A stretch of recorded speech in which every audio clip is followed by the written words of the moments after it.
Right,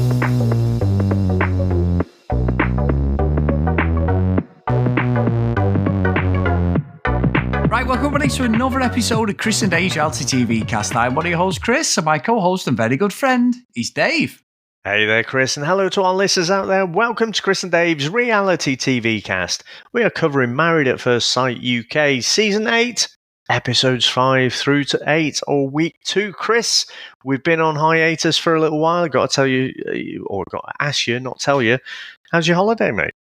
It was very good. I did miss you, Dave, but the main thing was I didn't miss talking to you because my football team has capitulated, and at every turn, when I think there's a little bit of light, there's disaster. So let's just talk about MAFS UK, and you have reveled in every single minute of this, as I would do to you, my friend. So let's talk reality TV from one bunch of bellends to another bunch of bellends. So we're on week 2, aren't we? As you say, we're going to go through it and we're going to catch up because obviously we've got this week's shows currently playing, and I reckon I'll be done on time, Dave. So we'll be back on schedule by the end of this week. However, going back to last week, we get introduced to Brad and Shona. Now, Brad is he's covered in tattoos all over his face, his whole body. You know, I'm not adverse to a tattoo, and neither is yourself, Dave, but there's something off with this guy. Now, I must admit, when we first met him and we get the whole speech about his son,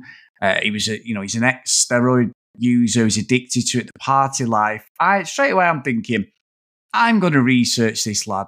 And yes, Dave, he's been on 3 other reality TV shows. Right. And he is a fucking try-hard, if there ever was one. So I thought his speech was really good at the wedding.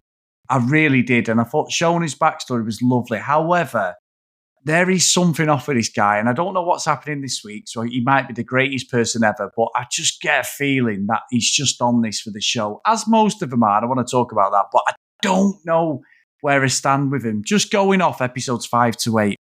Yeah.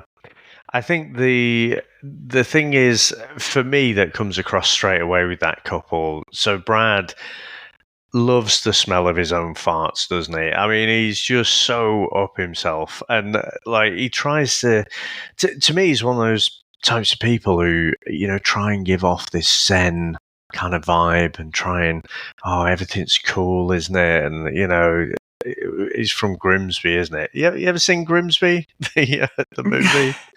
I know what it is. Yeah, I've seen, yeah. Fucking brilliant. It's well worth a watch. But yeah, and I'm just like, you're full of shit, mate. You are absolutely full of shit. And then I think, but the trouble is, on the flip side, you got like Shona, who's like, yeah, I fall in love too quickly. And then as soon as she claps eyes on him, that's it. She's fucking gone. So, like, you know, there is something, I don't particularly like this couple. They're clearly, you know, going to ravage each other's bones for a bit. But I'm not sure there'll be anything once they've finished kind of with that. I just don't see that this ends up in a good place. I didn't know that he'd been on various other reality shows, but it kind of makes sense. It fits in with the profile. And I don't know, maybe it's becoming a MAFS tradition, Chris, that they just roll in some, you know, uber tattooed bellend. Yeah, I think you're right. I mean, I've watched the Tattoo Fixers and he looks like a little bit like the main guy. He's called Jay or something like that. But yeah, there's just something off again. And I'll be honest, Dave, the more I've watched this MAFS, the first 2 weeks, they are so meta-aware of what's going on, even to the point that I have literally been thinking, my God, this is like watching Love Island. You know, just everyone playing along. We know. We say it all the time. We call out the producers, everything, but I think like the casting, they have got the biggest bunch of fucking wannabes you could ever think of on this show for me. I don't think there's anybody really, well, actually, maybe there's one couple who I think have a chance and are genuinely there for love, but everyone else, and I'm talking about, let me get the name, Jay and Luke. I think they're the two that I am pulling for. I think at the moment, there's not been a lot of drama from what I've seen, but everyone else, I'm just like, nope. Everything is all played for the cameras, the way they angle the cameras, the way they literally talk to the cameras in like they're breaking the fourth wall down when they're having these conversations, especially Portia. My God. So start with these two. Like you said, they are passionate. They're on it. They're absolutely, and they're going way over the top when they're in the group situation, aren't they? They are weird. They just want to snog each other's faces off. And I think it's mentioned about trying to be one of the judges says about trying to be like the alpha couple, aren't they? Like they're the top of the tree. I'm not buying any of that shit at all. I'm really not. But I just find them. But even Shona, Dave, I find her fake as well. Yeah.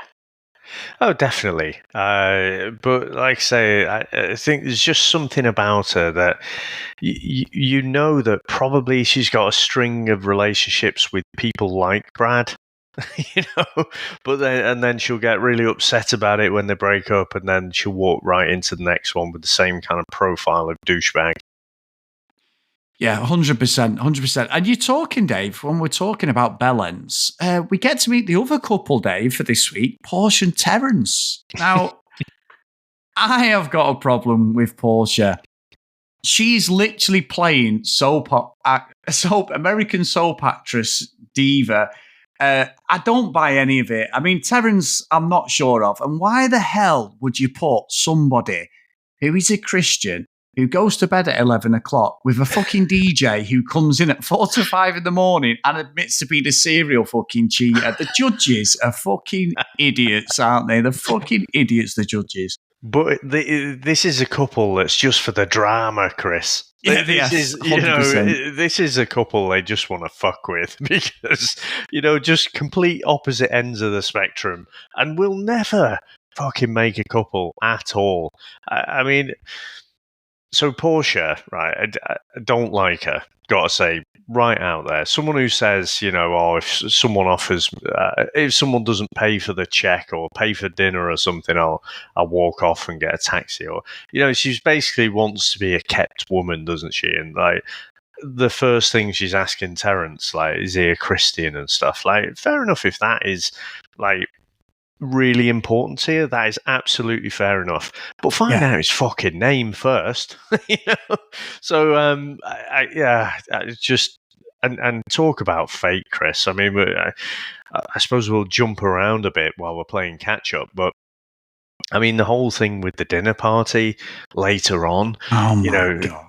Oh, the theatrics in that lot was unbelievable because obviously they'd had their honeymoon, they'd had a bit of a blowout, perfectly predictable, and we'll go back to the whole childish comment, I guess, and I'll get your input on that. But at the dinner party, she's fucking bad-mouthing. As they do, they like to rally the troops. And again, the producers are very deliberate in, the order that they bring people in. And, Portia's rallying the troops. She's saying what an arsehole Terence is. Terence comes across, and she is ready, Chris. She is primed and ready to go. She's like, Terence, you motherfucker. You're going to come over here, you're going to say something, and I'm going to blank you.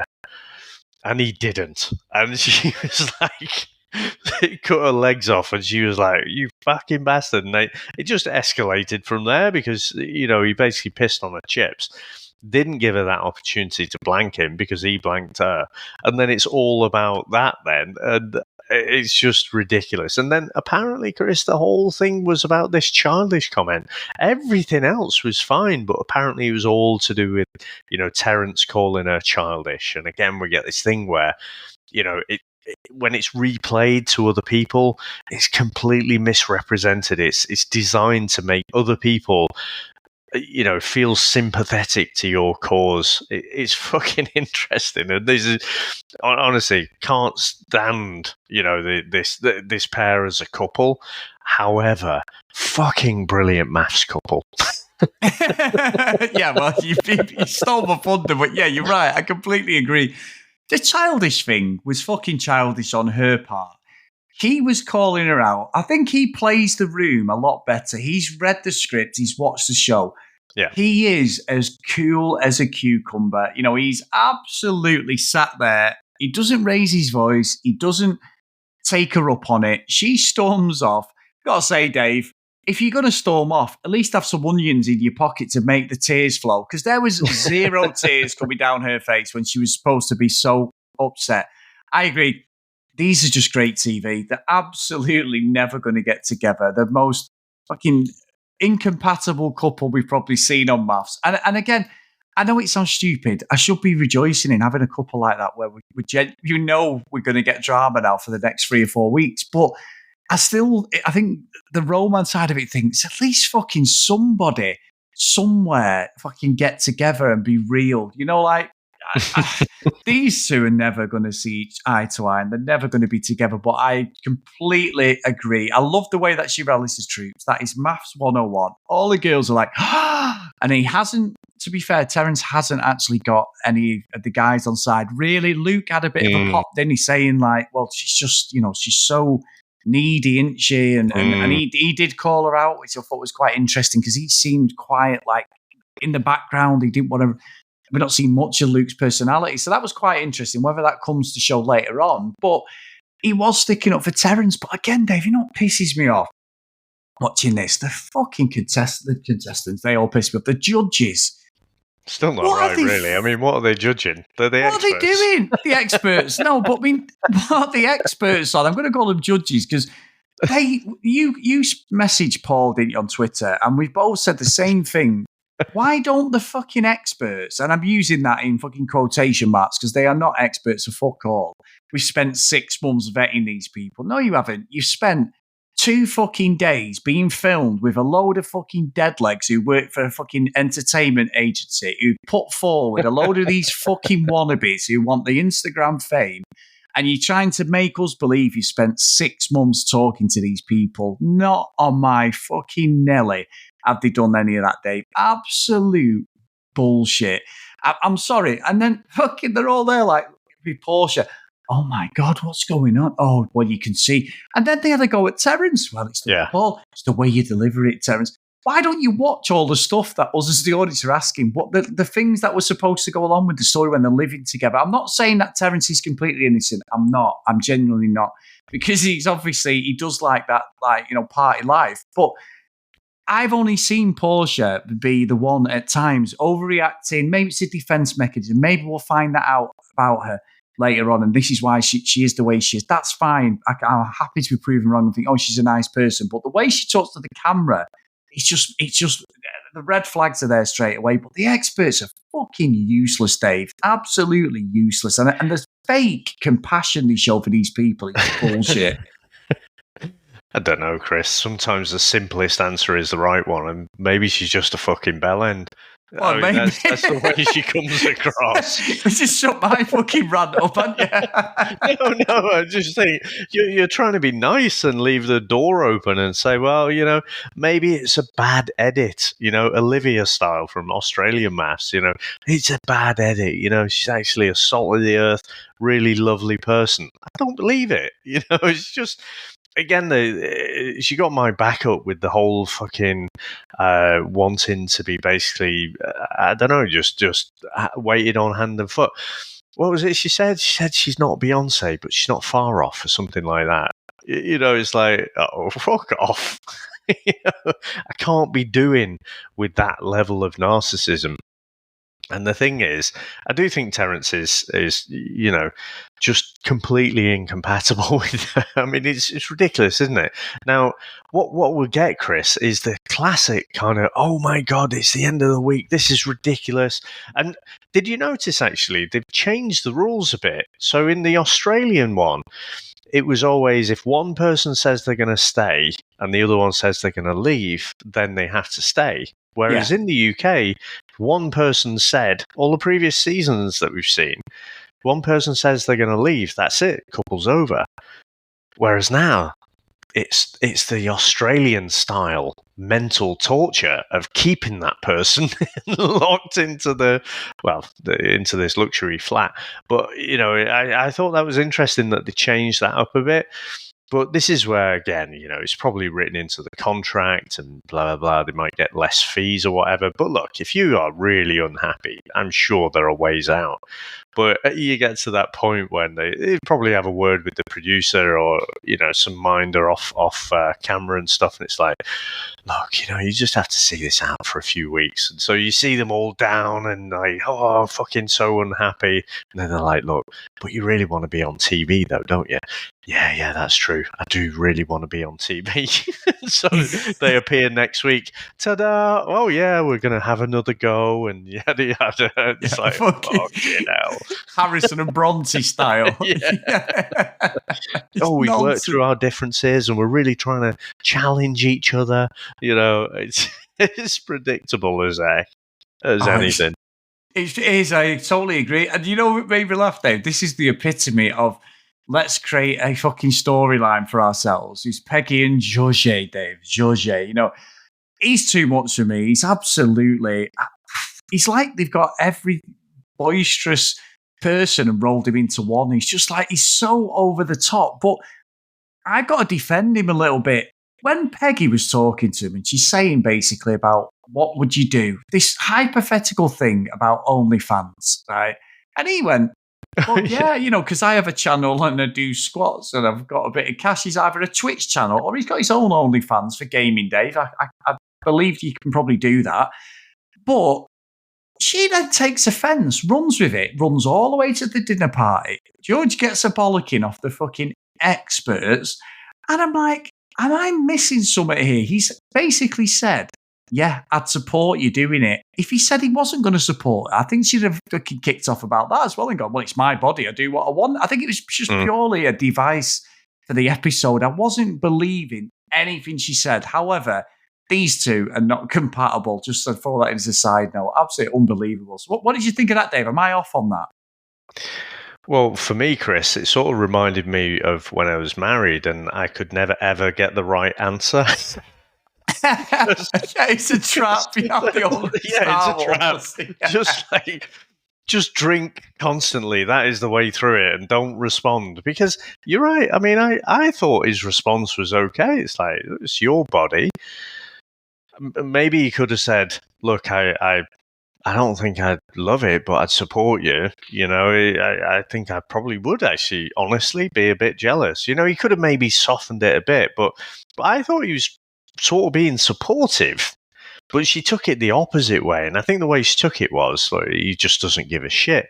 And then the trouble is, she's talking about, bearing all on OnlyFans, and then he's on about, like, people tip him on his channel.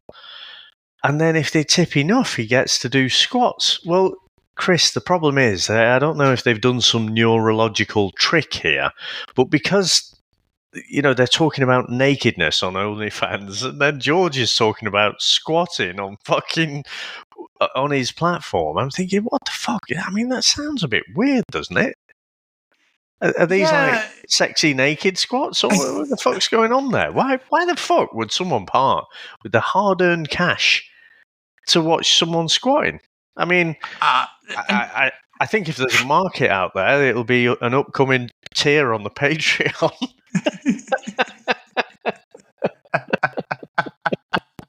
I'm happy to do it, Dave. You know what I mean? I'll do it for the good podcast. Who the fuck would pay for that? I just don't see it as a market myself. But clearly it is. Me and you will do 5 squats for $5. Yeah, imagine that. It's like, I mean, if anybody wants to send us the money, we're happy to do this. But it's just like, I'd be like, oh, my back after fucking 2.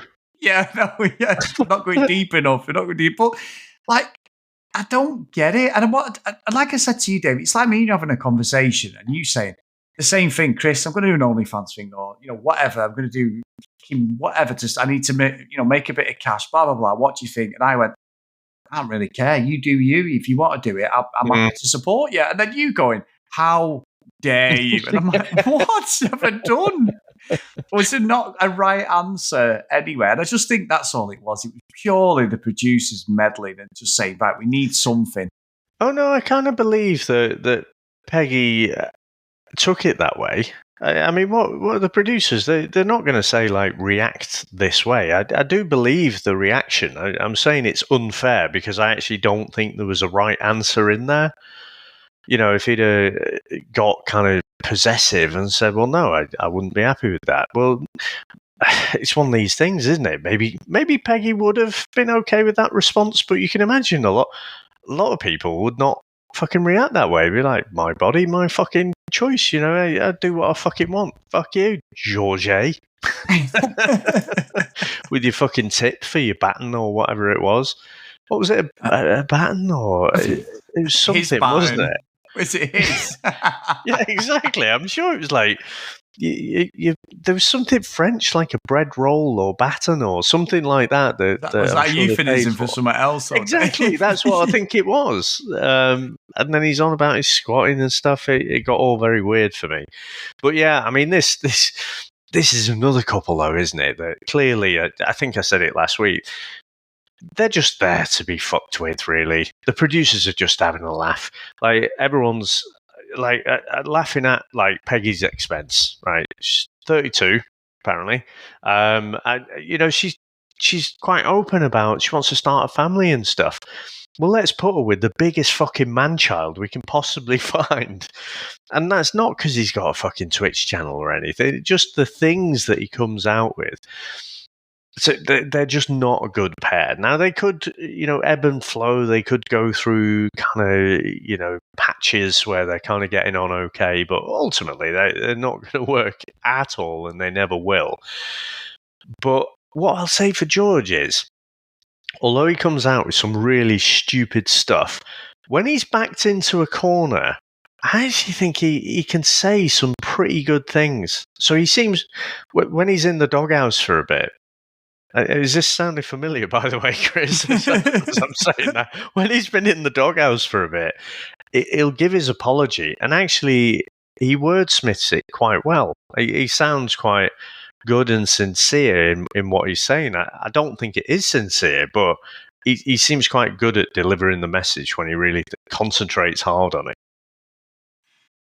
Yeah, I think he's one of them people, Dave. He's playing, and I agree with that. I think he's playing such a persona, this like jovial thing. I think there's layers to him, quite like, he's probably got a lot of baggage like we all have, to be fair. But I just think because he's playing that, what he reminds me of, Dave? He's a bit like fucking Boris Johnson.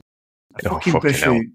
Well, I don't like Boris Johnson, but I'm just saying, I'm not saying to that extent. We know that sort of massive fucking bell end sex yeti. He's got more fucking kids than fucking anyone, I think. He's cheated on everyone, that fucker, Dave. Maybe he should be on MAFS. That'd be good, wouldn't it? Stay at home. Don't go out. Yes, but yeah, he's got. I mean, he's playing a character. The real person is buried somewhere else. He's like an actor, an actress where they are themselves, but they're ramped up to a level, and that's what he feels like. He's always got to be this character. So maybe them layers will be stripped off as long as he don't keep saying, I hope she's got, I can see a bazookas or cannons or whatever he was saying. We might have a chance for him to come through it as a good person. But I just find that he's just going to carry on, literally milking this character he's created for himself. Yeah. Speaking of milking, Chris, I mean, a couple that's definitely not getting any action is Ella and Nathaniel. I mean, what do you reckon to those? Well, I'm not buying it. I think they're both here. They've both been on, Nathaniel's been on reality shows. Ella, she got up and spoke to the group, didn't she? She explained about life, transitioning and everything. And, and it can only ever be accepted in such a positive way. And Nathaniel was there, putting his arm around her, comforting her, was very brave and that. I think, I don't know with this couple at all. I don't believe they're compatible at all. I think more than anything, on Nathaniel's side, I think he's purely there for the show. Yeah. The fact that she wanted and said, he's not even fingered me, Dave. I nearly spat my fucking tea out. I was like, what the fuck? He was talking to Peggy in that. I was just like, oh my God. So I don't know. I don't know where they go, Dave. I really don't know what's going to happen. I mean, these two for me are those that they're the couple that, you know, aesthetically very good looking, and you just think, well, you are there for the Instagram followers. I think, you know, you're not that interested in listening to each other or hearing each other. More importantly, and yeah, just want that kind of following. But yeah, again, I just don't see them really gelling and getting on. They're both quite they're both quite egotistical themselves, aren't they? And I kind of feel like if you get two personalities like that together, then I just don't typically see it working.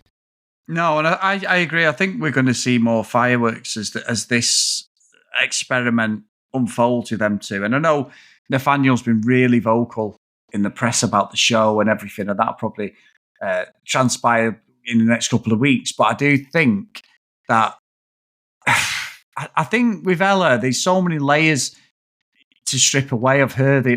She puts up this facade. Obviously, she's always going to be on the defensive.